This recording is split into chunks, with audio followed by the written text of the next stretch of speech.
Hello friends, welcome to துரான் academy. Very good evening to all. இன்னைக்கு நம்ம இந்த live டெஸ்ட்ல 10th சோசியல் புக்ல ஜியாகிரபில 5வது லெசன் இந்தியா, மக்கள் தொகை, போக்குவரத்து, தகவல் தொடர்பு மற்றும் வணிகம் அப்படின்ற இந்த லெசன்ல இருந்து ஒரு 50 ஒர்த்தான கொஷின்ஸை நம்ம வந்து பார்த்தீங்கன்னா டிஸ்கஸ் பண்ண போறோம்.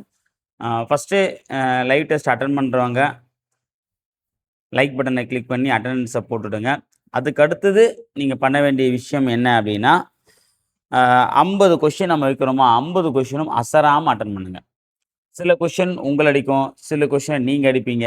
ஓகேவா? கடைசியா நம்ம வந்து நின்னோமான்றது தான் முக்கியம். எத்தனை அடி அடிச்சோம், எத்தனை அடி வாங்கணும் அப்படின்றத கணக்கு பண்ணி, கடைசியா உங்களுடைய மார்க் என்னன்றத கவுண்ட் பண்ணிட்டு போங்க. ஓகேவா? தொடர்ந்து ஒரு 5 கொஸ்டின் வரல தெரியல அப்படின்றதுக்காக வெக்ஸ் ஆயி உட்றாதீங்க. அடுத்து இருக்கக்கூடிய 45 கொஸ்டின் உங்களுக்கு தெரிஞ்ச கொஸ்டினா கூட இருக்கலாம். ஓகேங்களா? ஸோ அப்போ இந்த இடத்துல ஒரு கொஸ்டின் உங்களுக்கு தெரியுதா? ஓகே, நல்லா படிச்சிருக்கீங்க. தெரியலையா? இப்ப தெரிஞ்சுக்க போறீங்க. இந்த மைண்ட் செட்டோட எந்த ஒரு டெஸ்ட்டா இருந்தாலும் அட்டெண்ட் பண்ணுங்க. ஓகேங்களா? டெஸ்ட் அட்டெண்ட் பண்ணும்போது வரக்கூடிய அந்த மனப்பக்குவம் தான் உங்களுக்கு தேர்வு நாள் அன்னைக்கு ரொம்ப ரொம்ப யூஸ்ஃபுல்லா இருக்கும். ஓகேவா? படிச்ச எல்லாருமே டிஎன்பிஎஸ்சி கிளியர் பண்றது கிடையாது. அதுக்கு முக்கியமான காரணம் என்ன அப்படின்னா, படிப்பு மட்டும் இங்க உதவாது. அந்த பிரசன்ஸ் ஆஃப் மைண்ட், சமயோஜித புத்தி, அந்த தேர்வு நேரத்துல நாம என்ன முடிவு எடுக்கிறோன்றத பொறுத்து தான் நமக்கான வெற்றி வாய்ப்பு இருக்கு. அது இல்லன்னு கண்டிப்பா லைவ் அட்டெண்ட் பண்ற யாராலயும் மறுக்க முடியாது. சரிங்களா? ஸோ அப்போ அந்த டெஸ்ட்டுக்குண்டான அந்த பயத்த போக்குறதுக்கு தான் இந்த லைவ் டெஸ்ட். இத கரெக்ட்டா ஃபாலோ பண்ணிக்கோங்க. ஓகேங்களா? சரி, ஓகே. இன்னைக்கான முதல் கொஸ்டின் பார்த்துடலாமா? சரியான விடையை தேர்வு செய்.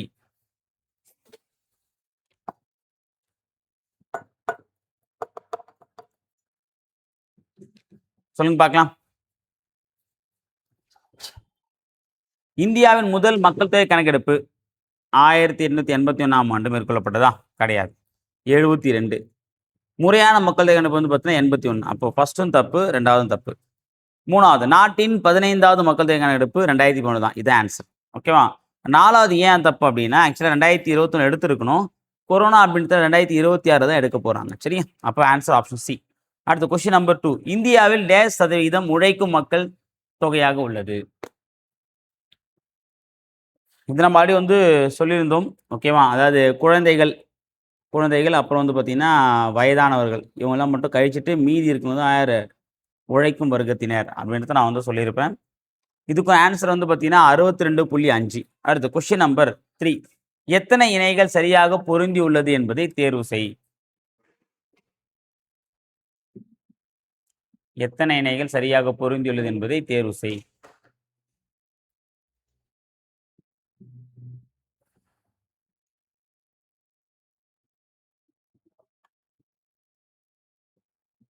ஆக்சுவலா இத வந்து எல்லா இணையுமே நான் உங்களுக்கு கரெக்ட்டா தான் வச்சிருக்கேன். ஓகேவா? வடமேற்கு ஜெய்ப்பூர், ராஜா தான் ஜெயிப்பாரு. ராஜஸ்தான் சொன்னேன் பார்த்தீங்களா? அலகாபாத். ஓகேவா? அலகாபாத் எங்க இருக்கு? உத்தரப்பிரதேசல இருந்து இருக்கு. அதே மாரி வந்து கவுஹாத்தி இது வந்து அஸ்ஸாம்ல இருக்கு. அடுத்து கொல்கத்தா வந்து பார்த்தீங்கன்னா, இது வெஸ்ட் பெங்கால் உங்களுக்கு தெரியும். இப்போ மும்பை வந்து பார்த்தீங்கன்னா, மகாராஷ்டிரா. ஓகேவா? ஸோ அப்போ இதில வந்து பார்த்தீங்க அப்படின்னா, 4 இணைகள். அப்போ வந்து மேற்கு மத்திய ரயில்வே இது மட்டும் வந்து பார்த்தீங்க அப்படின்னா தப்பு.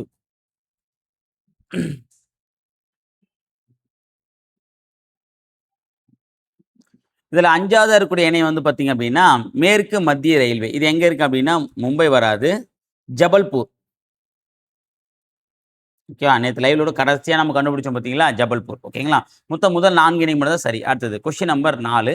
உள்நாட்டு போக்குவரத்திற்கான முக்கிய உயிர் நாடியாக விளங்குவது எது?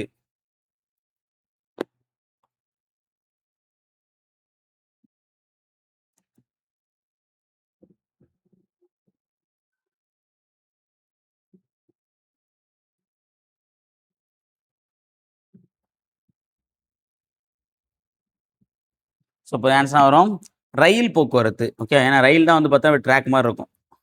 இது பார்த்து உயிர் நாடி மாரி இருக்கும். ஓகேவா?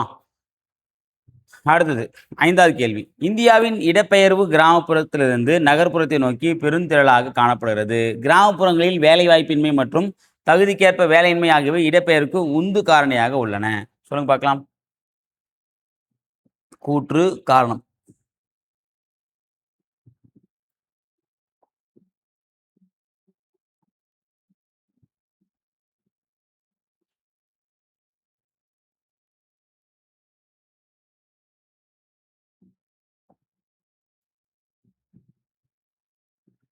என்ன ஒரு ஆன்சர்? சூப்பர். கூற்று காரணம் சரி, சரியான விளக்கம் தான். கரெக்ட்டுங்களா? அடுத்தது 6வது. இந்தியாவில் எழுத்தறிவில் 2வது இடம் வகிக்கும் யூனியன் பிரதேசம் எது?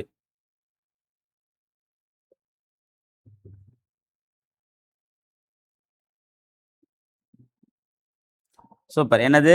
லட்சத்தீவு. ஓகேங்களா? அதாவது 92.28%.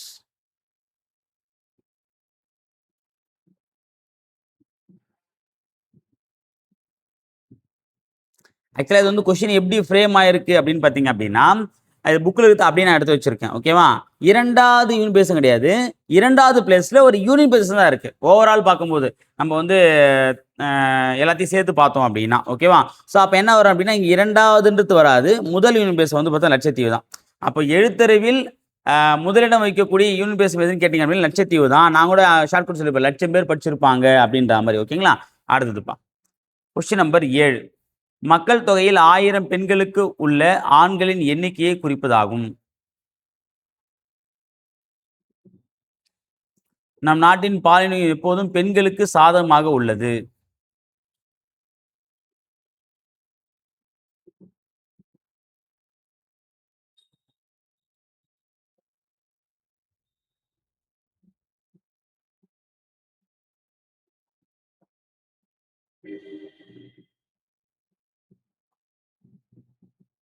இதான் ஒரு ஆன்சர்.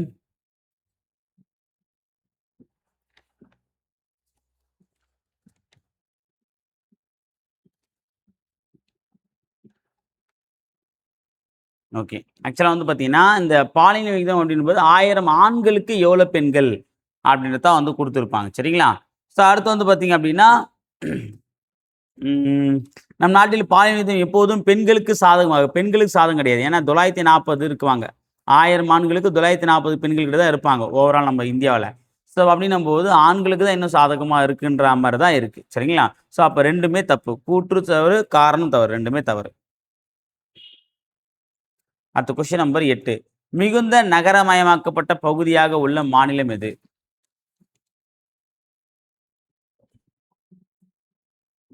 இத கண்டிப்பாலாம் சொல்லிடுவீங்க. நான் கூட சொல்லியிருந்தேன். இளைஞர்களின் புனித தலம். என்ன வரும்? எஸ். அதேதான். படம் பேரு கோவா. அடுத்து 9வது கேள்வி. சரியான விடையை தேர்வு செய்.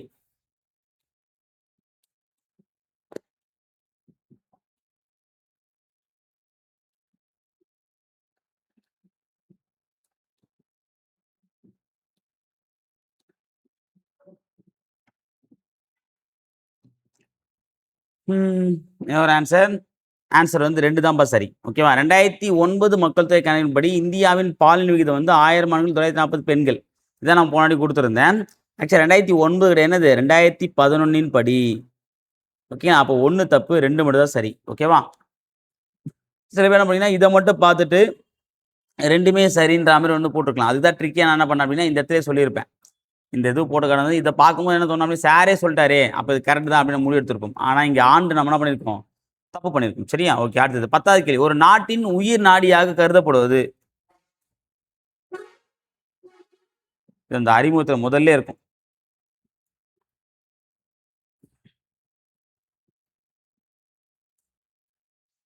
சூப்பர். போக்குவரத்து அமைப்பு தான். சரிங்களா? ஓகே. அடுத்தது 11வது கேள்வி. தவறான விடையை தேர்வு செய்க.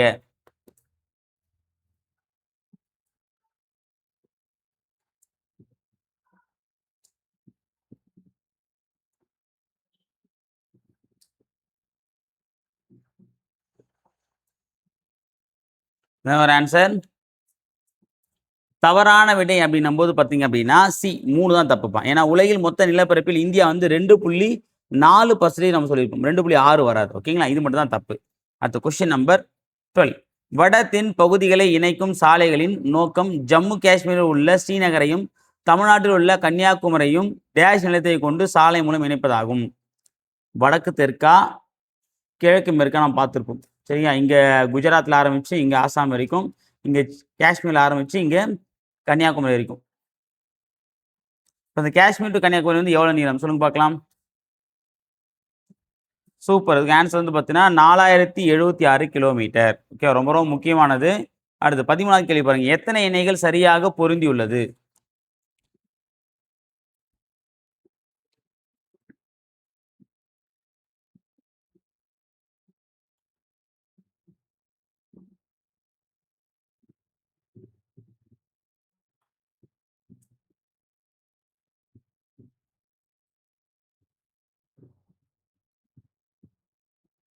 ஓகேனா வரும். 2 இணைகள். ஓகேவா? 2 இணை தான் சரிப்பா. ஓகேவா? மும்பை, பூனா விரைவு சாலை இருக்கு. அதே மாரி வந்து பார்த்தா துர்காப்பூர், கொல்கத்தா விரைவு சாலை இருக்கு. ஓகேவா? இந்த கொல்கத்தா வந்து பார்த்தீங்க அப்டின்னா, ஆக்சுவலா வந்து டம்டம் விமான நிலையம் வரைக்கும் இருக்கும். அதே மாரி புதுடெல்லி டூ ஆக்ரா. டெல்லி டூ ஆக்ரா தனித்தனியா இருக்கும். சரிங்களா? இது மட்டும் ஒண்ணு வரும். இந்த கொல்கத்தா கூட என்ன ஆகும் அப்டின்னா, இந்த டம்டம் விமான நிலையம் சேர்ந்துரும். ஓகேவா? அப்போ 1, 3 மட்டும் தான் சரி. 2 இணைகள் தான் சரி. அடுத்தது 14வது பாருங்க. இந்தியாவின் முதல் புறநகர் ரயில் போக்குவரத்து டேஷில் தொடங்கப்பட்டது.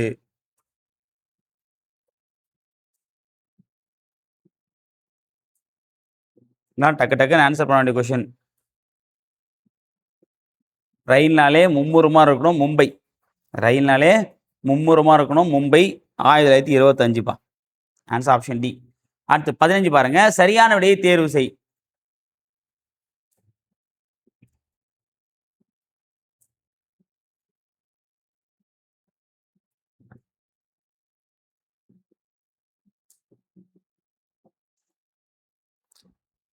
ஓகே. ஆன்சர் வந்து பார்த்தீங்க அப்டின்னா, சரியான விடை தானே கேட்டிருக்காங்க. 1, 3 தான் சரிப்பா. உத்தரப்பிரதேசம் அதிக மக்கள் தொகை கரெக்ட் தான். புதுடெல்லி வந்து பார்த்தீங்க அப்டின்னா, குறைந்த மக்கள் தொகையுடன் கிடையாது. அதிக மக்கள் தொகையுடன் வந்து பார்த்தீங்கன்னா, யூனியன் பிரதேசங்கள்ல முதலிடம் இருக்கு. அதிகன்ற வார்த்தை தான் இங்க முக்கியம். சரியா? அப்ப 2வது தப்பு. 3வது இந்தியாவின் மிக குறைந்த மக்கள் தொகை வந்து கொண்ட மாநிலம் வந்து பார்த்தீங்கன்னா, சிக்கிம். அங்க நெறைய பேர் சீக்கிரம் வந்து செத்துருவாங்க. அதனால மக்கள் தொகை குறைஞ்சு போச்சுன்னு ஞாபகம் வச்சுக்கோங்க. சரியா? அதுக்காக தான். அடுத்தது 16 பாருங்க. மாறுபட்ட ஒன்றை தேர்வு செய்.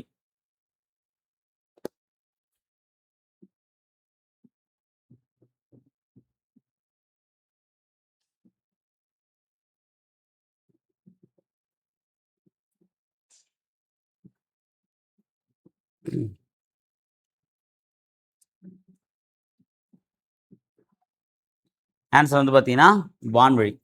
ஏன்னா, அந்த சாலை வழி, குழாய் வழி, ரயில் வழி இது எல்லாமே வந்து பார்த்தீங்கன்னா, நிலத்த பயன்படுத்துறாங்க. வான்வழி வந்து பார்த்தோன்னா, நிலத்துக்கு அதுவும் சம்மந்தமே இல்ல. சரி, அடுத்தது 17வது கேள்வி பாருங்க.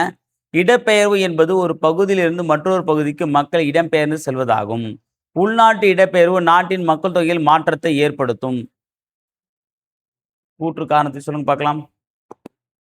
ரொம்ப ஈஸியா சொல்லிடலாம். ரொம்ப ஈஸியான ஒரு கூற்று காரணம் தான்.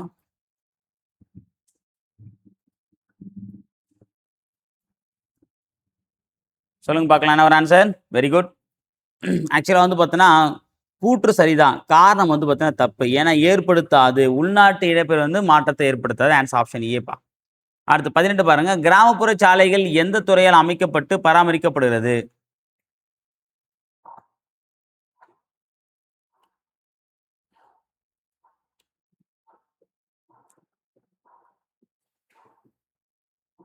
சூப்பரா வரும். கிராம பஞ்சாயத்துப்பா. அடுத்தது கேட்டிமன் அதிவிரைவு வண்டி இந்தியாவின் மிக அதிவேக ரயில் வண்டி ஆகும். இது எந்த 2 நகரங்களுக்கு இணைக்கிறது? கேட்டிமன் எக்ஸ்பிரஸ்லாம் வந்து பார்த்தீங்கன்னா தாண்டிடும். இப்பலாம் அத தாண்டி வந்தாச்சு. 2024 எடிஷன்றதுனால இருக்கு. இப்போலாம் அத தாண்டி நம்ம நெறைய ரயில் இருக்கு.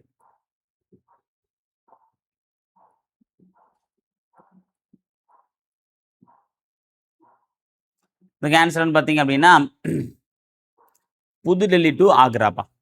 ஓகேங்களா? அடுத்தது 20வது கேள்வி பாருங்க. சரியான விடையை தேர்வு செய்.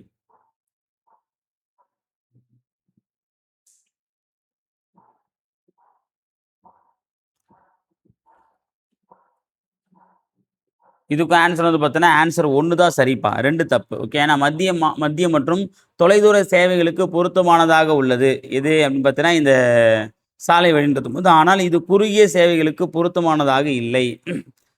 குறுகிய சேவைக்கு பொருத்தமானதா இருக்கு. சரிங்களா? அடுத்தது.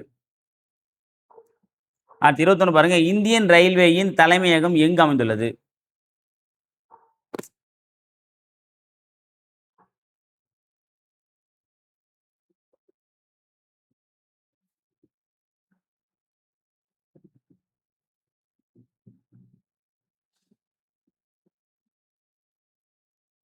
என்ன ஒரு answer?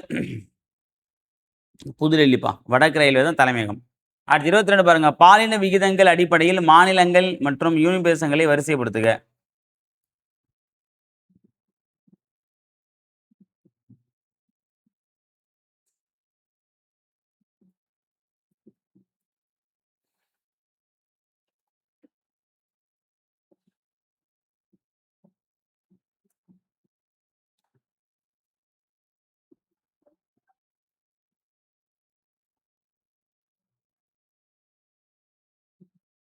Answer answer option D. First Kerala, அப்புறம் புதுச்சேரி, தமிழ்நாடு, டையூ டாமன். ஓகேங்களா? அடுத்து பாருங்க. இந்தியாவில் மெட்ரோ ரயில் சேவை முதலில் எங்கு தொடங்கப்பட்டது?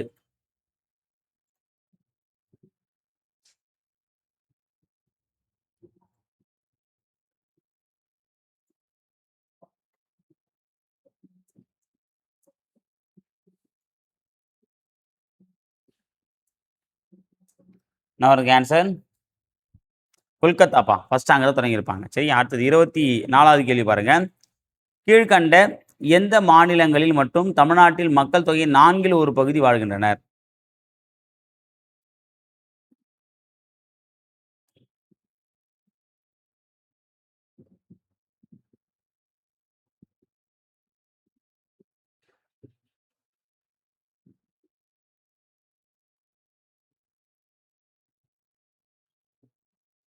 நான் ஒரு ஆன்சர் இதுக்கு 1, 2பா. அதாவது உத்தரப்பிரதேசம் மற்றும் மகாராஷ்டிரா எடுத்தோம் அப்படின்னால அதிலே 4ல் ஒரு பங்கு வாழ்றாங்க. ஓகேவா?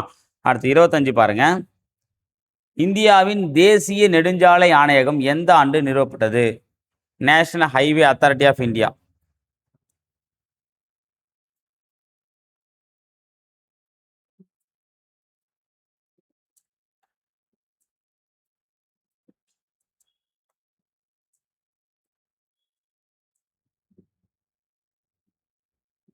சூப்பர். 1995பா. அடுத்த கொஸ்டின் பாருங்க. சரியான விடையை தேர்வு செய்.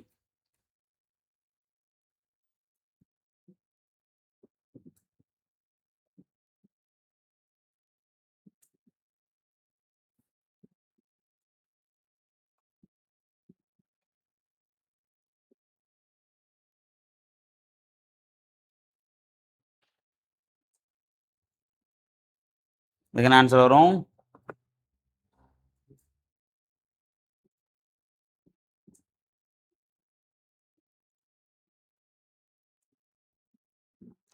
சரியான ஆன்சர் வந்து பார்த்தீங்கன்னா, கேரளாவில் சாலைகள் மிக அடர்த்தியாக உள்ளது. ஆமா, கரெக்ட்டுங்களா? ஏன்னா, மலைப்பாங்கான இடங்கள்ல வந்து பார்த்தீங்கன்னா, அடர்த்தி கம்மின்னு பார்த்தோம். ஆனா, அதிலயுமே வந்து விசித்திரமா கேரளால மட்டும் என்ன இருக்கும்? சாலைகள் அந்த அடர்த்தியா இருக்கும்ன்றத வந்து பார்த்துக்கணும். சரிங்களா?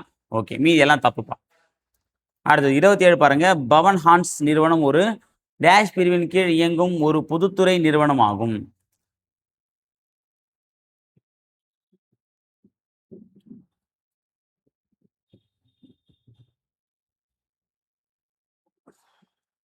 இந்த ஓல்டு எடிஷன்ல இருக்கும். ஆன்சர் வந்து பார்த்தீங்கன்னா, மினி ரத்னா 1. அடுத்தது கொஸ்டின் நம்பர் 28. மாவட்ட சாலைகள் எந்த துறையால் அமைக்கப்பட்டு பராமரிக்கப்படுகிறது? சொல்லுங்க பார்க்கலாம். மாவட்ட சாலைகள் எந்த துறையால் அமைக்கப்பட்டு பராமரிக்கப்படுகிறது? இதுக்குண்டான ஆன்சர்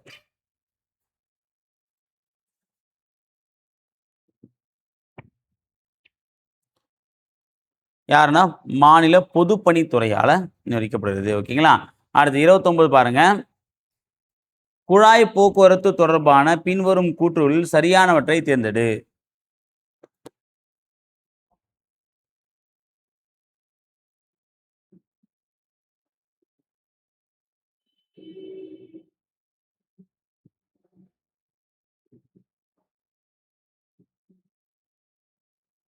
இந்த ஆன்சர் வந்து பார்த்தீங்க அப்படின்னா,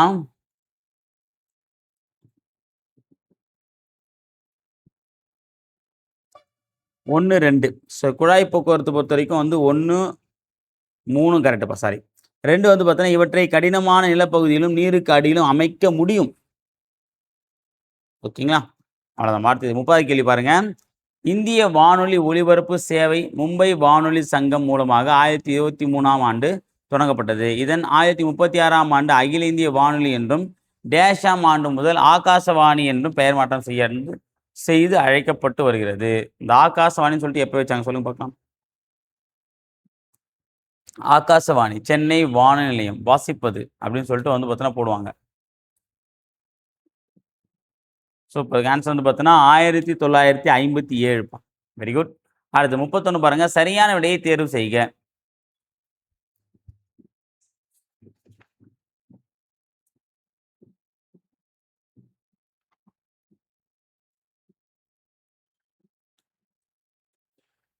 இது ரொம்ப முக்கியமானதுப்பா. இது டிஃபரண்ட்டும் ரொம்ப முக்கியமானது நான் சொல்லியிருப்பேன். சரிங்களா? அதேமாரி இந்த வருஷத்தோட படிச்சா தான் எல்லாம் முக்கியமானது. அடுத்த வருஷம் இது வேஸ்ட்டா போயிடும். 2026 மக்கள் தொகை கணக்கெடுப்புனாங்கன்னா முடிஞ்சு போச்சு கதை. இதுக்கு ஆன்சர் வந்து பார்த்தா 1, 2, 3 3மே கரெக்ட்டுப்பா. அடுத்து பாருங்க 32வது கேள்வி. சரியான விடையை தேர்வு செய்.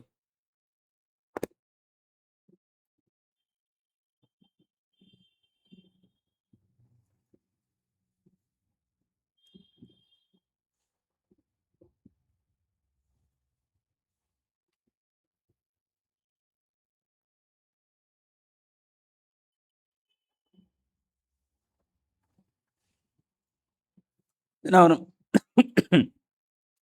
சரியான ஆன்சர் அப்படின்னும்போது பார்த்தீங்க அப்படின்னா, ஆக்சுவலா வந்து 1, 2ப்பா. 1, 2 வந்து சரிதான். 3 மட்டும் தப்பு. ஓகேங்களா? ஏன்னா 8 கிலோமீட்டர் கிடையாது. 6 கிலோமீட்டர் தான். அடுத்தது 33 எல்லைப்புற சாலைகள் நிறுவனம் எந்த ஆண்டு நிறுவப்பட்டது?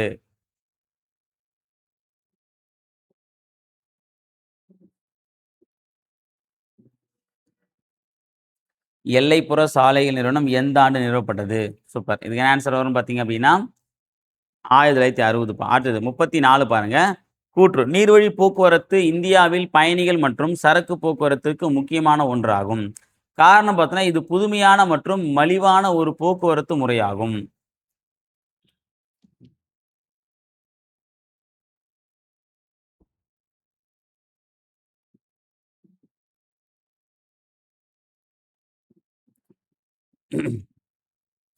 கரெக்ட்டு தான். சூப்பர். என்ன வருது அப்படின்னா, ஆக்சுவலா வந்து கூற்றுன்றது கரெக்ட்டு தான். காரணம் வந்து என்ன, இது புதுமையான கிடையாது. பழமையான வரும். ஓகே. அப்ப கூற்று சரி, காரணம் தவறு. அடுத்து பாருங்க, இன்சாட் என்பதன் விரிவாக்கம் என்ன? இத நான் வந்து கிளாஸ் நடத்தும்போதே சொல்லியிருப்பேன்.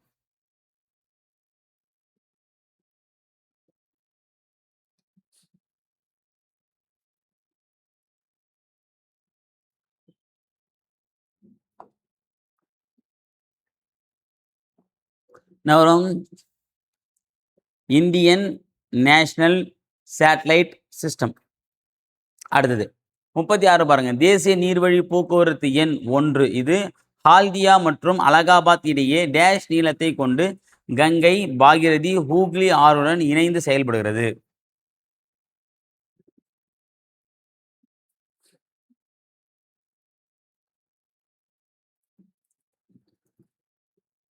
எவ்வளோ கிலோமீட்டர் அப்படின்னா 1620 கிலோமீட்டர்.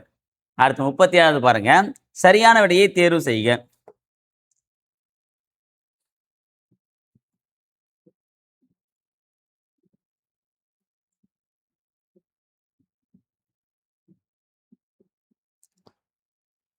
இதுவும் அதே தான். ஸோ இது வந்து ரொம்ப ஈஸியான ஒரு ஆப்ஷன் தான். பார்த்தோனே கண்டுபிடிச்சிடலாம். இதையே தப்பா போறீங்கன்னா, அப்ப நீங்க அந்த அளவுக்கு மட்டமா படிச்சீங்கன்னு அர்த்தம். ஓகேவா? ஏன் அப்படின்னா, மக்கள் தொகை கணக்கெடுப்புக்கு 2009 சம்மந்தமே கிடையாது. ஒவ்வொரு 10 வருஷம் 81 ஆரம்பிச்சு எல்லாம் 1ல தான் முடியும். 81, 91, 2011 ஓகே. இப்ப தான் 2021 பிறகு என்ன ஆகுது? 2026 மாறப்போகுது. சரிங்களா? ஸோ அப்ப ஆன்சர் ஆப்ஷன் ஏ சரி. 1 மட்டும் தான் சரி. 2 தப்புப்பா. அடுத்து 38 பாருங்க. மக்கள் தொகை மாற்றத்திற்கான காரணங்களில் தவறானதை தேர்வு செய்.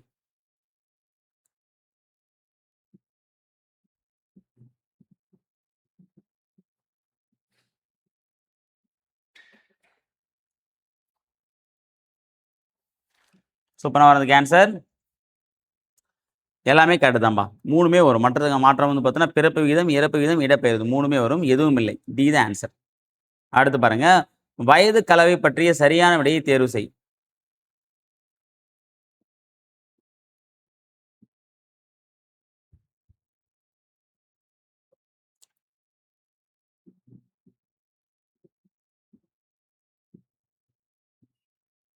அந்த பர்சன்டேஜ் படி பார்த்தோம் அப்படின்னா, ஆக்சுவலா இது வந்து 2மே தப்பு தான். இந்தியாவில் 15 வயதிற்கும் குறைவானவர்கள் வந்து பார்த்தீங்கன்னா அதிகமா இருக்காங்க. 60 வயதிற்கு மேற்பட்டவர்கள் வந்து பார்த்தீங்கன்னா குறைவா இருக்காங்க. சரியா? இதான். அடுத்து பாருங்க 40வது கேள்வி. மக்கள் தொகை மாற்றம் என்பது ஒரு குறிப்பிட்ட காலப்பகுதியிலிருந்து மற்றொரு காலப்பகுதிக்கு இடைப்பட்ட காலத்தின் மக்கள் தொகை அதிகரிப்பதையோ அல்லது குறைவதையோ குறிப்பிடுவதாகும். பிறப்பு விகிதம், இறப்பு விகிதம் மற்றும் இடப்பெயர்வு ஆகியவை மக்கள் தொகை வளர்ச்சியை தீர்மானிக்கிறது.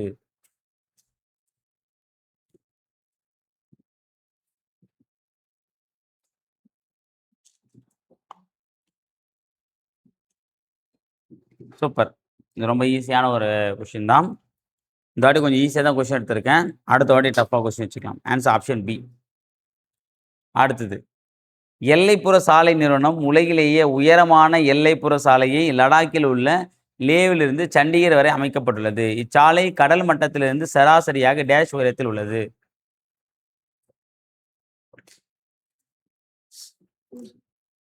ஸோ நீங்க கஷ்டப்பட வேண்டியதை ஈஸியா எடுத்துட்டேன். ஆனா இந்த ஈஸியான கொஸ்டின வந்து படிக்கும்போது எனக்கு கஷ்டமா இருக்கு. ச்சே! நம்ம இவ்ளோ ஈஸியான கொஸ்டின் வச்சு பசங்களுக்கு வந்து பார்த்தோன்னா, இவ்ளோ ஈஸியா பண்ணிட்டோமே! அப்ப இங்க பசங்க சுலபமா இருந்தாங்கன்னா, அங்க போயிட்டு கஷ்டப்படணும்னு நினைக்கும்போது எனக்கு கஷ்டமா இருக்கு. தயவு செஞ்சு சார் நீங்க பேசாம இருங்க. அது எங்களுக்கு கஷ்டமா இருக்குன்னு நீங்க உங்களுடைய மைண்ட் வாய்ஸ் எனக்கு கேட்குது. ஸோ இதுக்கு ஆன்சர் மட்டும் நான் சொல்லிடுறேன். Answer option C 4270 metre. அடுத்தது 42வது கேள்வி. கடல் வழி போக்குவரத்து பற்றி சரியான விடையை தேர்வு செய். என்ன சொல்லுங்க பார்க்கலாம்? கடல் வழி போக்குவரத்து பற்றி சரியான விடையை தேர்வு செய்க. மொத்தம் 2 ஆப்ஷன் இருக்கு. அடுத்த வாட்டி 3, 3 வைக்கிறேன்பா. 2ன்னும்போது இதுவா, அதுவா அப்படின்ற ஒரு கன்ஃப்யூஷன் இருக்கும்ல. அது இன்னும் கொஞ்சம் அதிகப்படுத்தும். 3ஆ வச்சு.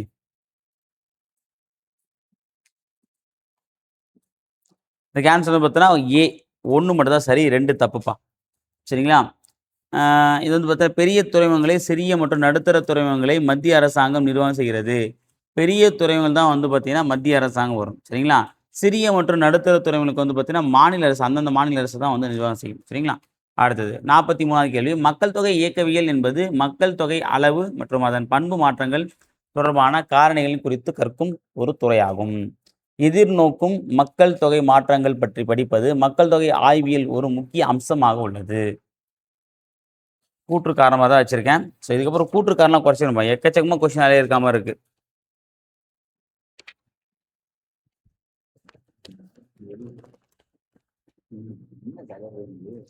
இது ஆன்சர் என்ன வரும் அப்படின்னு பார்த்தீங்கன்னா, இதான்.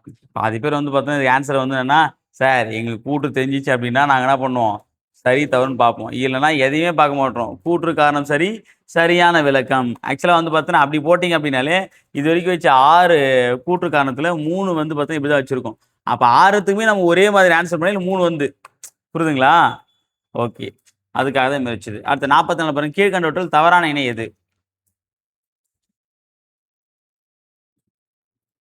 இந்த கப்பல் கட்டும் தளங்கள் வச்சு கேட்டிருக்கேன். மொத்தம் 4 கப்பல் கட்டும் தளங்கள் இருக்கு.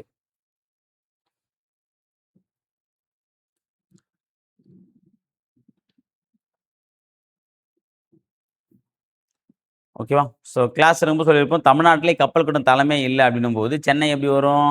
அவ்வளதான். அப்படி யோசிச்சாலே போதும். அதுக்கு ஆன்சர் ஆப்ஷன் பி தான். அப்போ கார்டன் ரீச் கப்பல் கட்டும் தளம் எங்க இருக்கு? கொல்கத்தா. அடுத்தது 45வது கேள்வி. தங்க நாற்கர சாலைகளின் மொத்த நீளம்.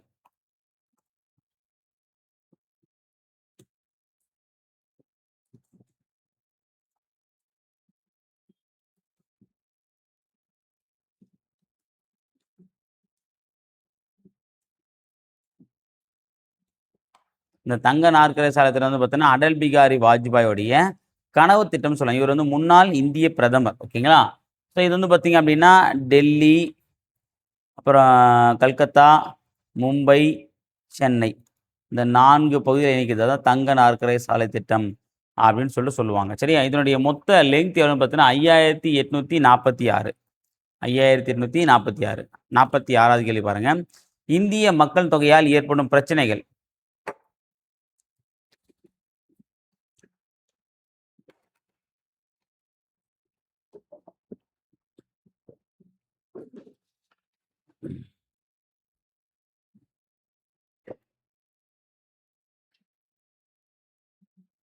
ஓகேவா? ஸோ மக்கள் தொகை அதிகரிப்பு வந்து பார்த்தீங்கன்னா, ஆரோக்கியமான சுற்றுச்சூழல் ஒரு காலத்துல நிகழாது. ஆரோக்கியமற்ற சுற்றுச்சூழல் தான் நடக்கும். அப்போ 4 மட்டும் தப்பு, மீதி எல்லாம் கரெக்டு. 1 2 3 5. Answer option A. அடுத்தது 47வது கேள்வி பாருங்க. சரியான விடையை தேர்வு செய்க.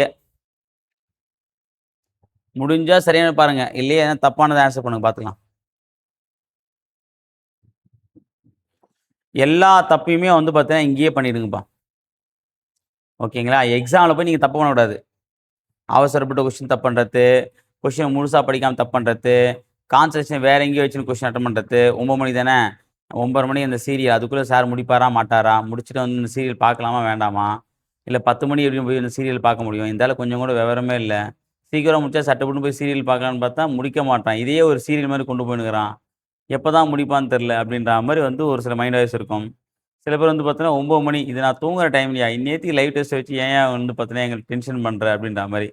சில பேர் வந்து பார்த்தீங்கன்னா இதான் என் அவுட்டிங் டைம் சார், நான் வெளியே போயிட்டு வரது வீட்டுக்கு வரதே 10 மணி சார், இப்போ லைவ் வைக்கிறீங்க அப்படின்ற மாதிரி தோணும். அதெல்லாம் தாண்டி தான் இந்த லைவ் டெஸ்ட் அட்டன் பண்ணுறீங்க, அது நல்லாவே தெரியுது. ஓகேவா?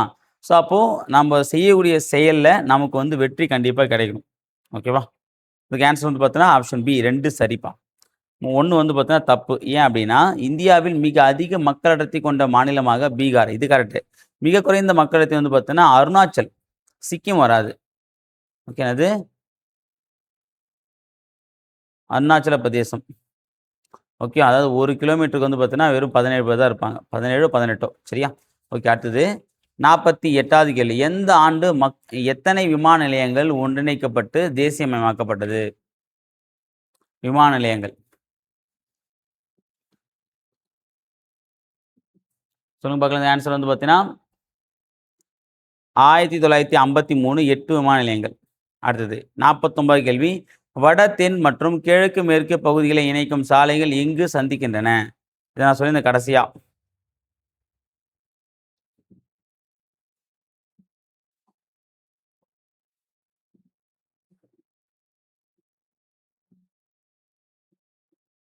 சூப்பர். என்னது வரும்? ஜான்சி. ஜான்சியில் தான் சந்திக்கும். ஓகேவா? ஜான்சியில் ஜாயின் பண்ணுறாங்கன்னு நான் வச்சுக்கோங்க. அடுத்த நகரமயமாக்கப்பட்ட மாநிலங்களை வரிசைப்படுத்துக.